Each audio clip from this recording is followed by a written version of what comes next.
बिस्मिल्लाहिर्रहमानिर्रहीम अस्सलाम वालेकुम व्यूवर्स की हाल चाल ਤੁਹਾਡਾ ਠੀਕ ਹੋ।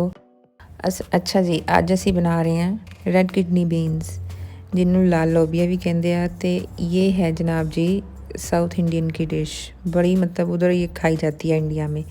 तो इसको रात भर आपने भिगो के रखना है। 1 कप मैंने लिया है, तो इसको भिगोना ज़रूरी होता है। ਇਹਦਾ ਹੀ ਬਿਲਕੁਲ वैसी रेसिपी है जिस तरह ਤੁਸੀਂ समझ लो कि ਤੁਸੀਂ ना बना रहे हैं चने बना रहे हैं सफ़ेद।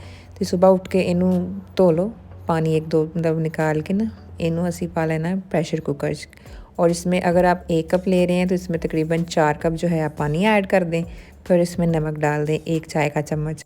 तो इस दे नाल ही असी पा देना इहदे विच खड़े मसाले, लाजमी तौर पर खड़े मसाले विच असी 2 जिहड़ियां मोटियां इलायचियां, 1 दालचीनी ते 2 तेज़पात। सही हो गया।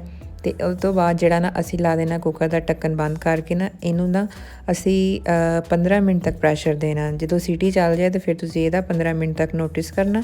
तो यदी फ्लेम जी है ना तुसीं हाई रखनी है थ्रू आउट, जिन्नी देर भी सीटी चल रही है। हुण सीटी तुहानूं नहीं कुकर ने मारनी, सीटी इसलिए चल रही होनी है कि इहदे विच तुहाडे बीन्स बन रहे हैं।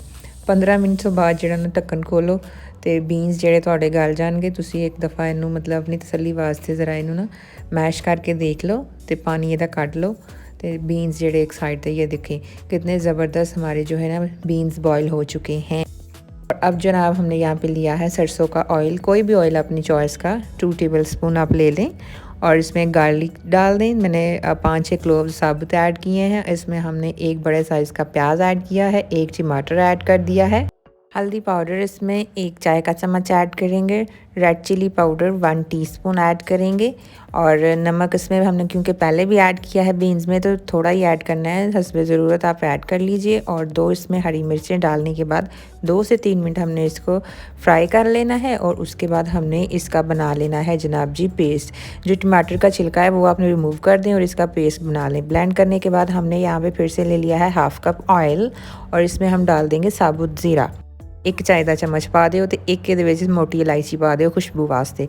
नाल लगदा फिर ਜਿਹੜਾ ਤੁਸੀਂ पेस्ट बनाया ਉਹਨੂੰ पा दिओ। तो ਇਹਨੂੰ ज़रा ना अच्छी तरह भुन लो, हल्का जिहा पानी का छिंटा लगा के मीडियम जी फ्लेम ते जो ਉੱਪਰ घी आ जाए तो फिर ये ਜਿਹੜੇ ਤੁਸੀਂ उबले हुए बीन्स आ वो ऐड कर दो। ठीक है। फिर उस तो बाद ਜਿਹੜਾ ना 3 ਤੋਂ 4 मिनट इनू ज़रा भुन लो चंगी तरह, ताकि ਇਹਦੀ भुनाई भी तो ज़रूरी है ना, बस तोड़ना नहीं, हलवा नहीं बनाना, ज़रा साबुत ही रखो तो फिर ही अच्छा लगेगा। उस तो बाद ਜਿਹੜਾ ना 1 कप पानी पा के बिल्कुल लो फ्लेम पे ना इसको मतलब 5 मिनट के लिए दम लगा दें। उसके बाद इसमें गरम मसाला डालें और इस पर सब्ज़ धनिया आप डाल दें।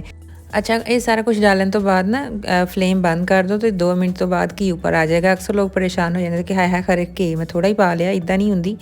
तो फिर जो मैं नाल बना ले सी सिंपल बॉयल्ड राइस, थोड़ा जिहा जीरा पा के, क्योंकि राजमा चावल भी इन्हों कहीदा असी कि राजमा चावल सिखा रहे हैं, क्योंकि रैड बीन्स नूं राजमा कहते हैं ना इंडिया वाली साइड ते।